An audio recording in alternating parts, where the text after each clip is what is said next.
Welcome to Weekly Rewind. If you're wondering what was spotted this week, sit back and enjoy the ride. Although waterfowl was the most plentiful species seen, Mother Nature provided many other treats along the way. The highlight of the week was a visit to the Indian River Inlet at Delaware Seashore State Park. The inlet leads out to the Atlantic Ocean and is very busy this time of the year.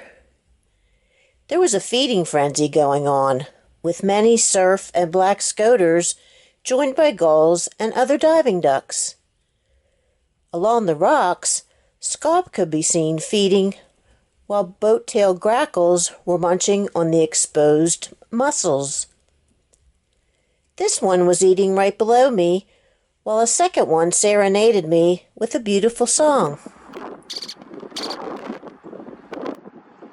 During a stop at Burton's Island Nature Trail, which is nearby, cute ruddy ducks were bobbing in the cove, along with some bufflehead. If you'd like to know more about Burton's Island, check out the video link in the description section or at the end of this video.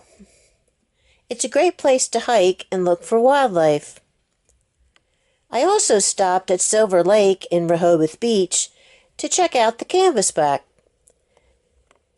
They're so beautiful. During a visit to Oyster Rocks, double-crested cormorants were feeding and flying overhead.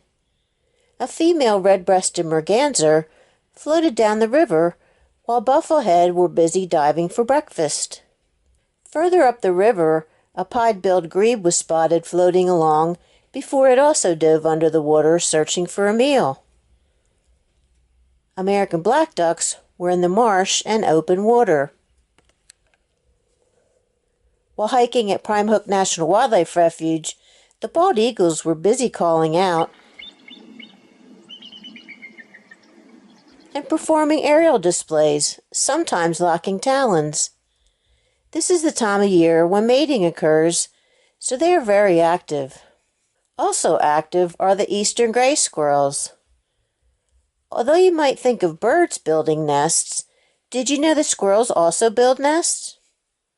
If you walk quietly, you might hear the sound of something rustling through the dry leaves on the ground. Many times it's birds looking for food, but sometimes it's a squirrel gathering leaves for their nest. It was fun watching these two run up and down the tree with their mouths filled with leaves. At one point, one seemed to be barking orders at its partner. Nearby, I could hear the sweet call of the tufted titmouse as it hopped from branch to branch looking for something to eat. Many Canada geese spend their mornings feeding in shallow waters. Sometimes they have to dip down with their long necks to access the grasses underwater. Others sometimes fly in when they see geese down below.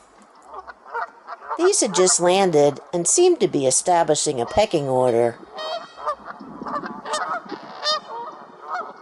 Meanwhile, common mergansers were floating along at Turkle Pond, while hooded mergansers were visiting Fleetwood Pond. Along the dike trail, a pair of northern shovelers was hanging out with a large group of northern pintails. It's amazing how different these ducks are from one another, each with its own adaptation for feeding. As usual in the winter months, the tapping of woodpeckers can always be heard along the trail. This pileated woodpecker was searching for a meal, while a second one found some water to drink in a tree that was hollowed out. Although it's been cold, we had a few days where the temperature was above freezing. I guess this woolly bear caterpillar decided to stretch its legs as it walked across the trail.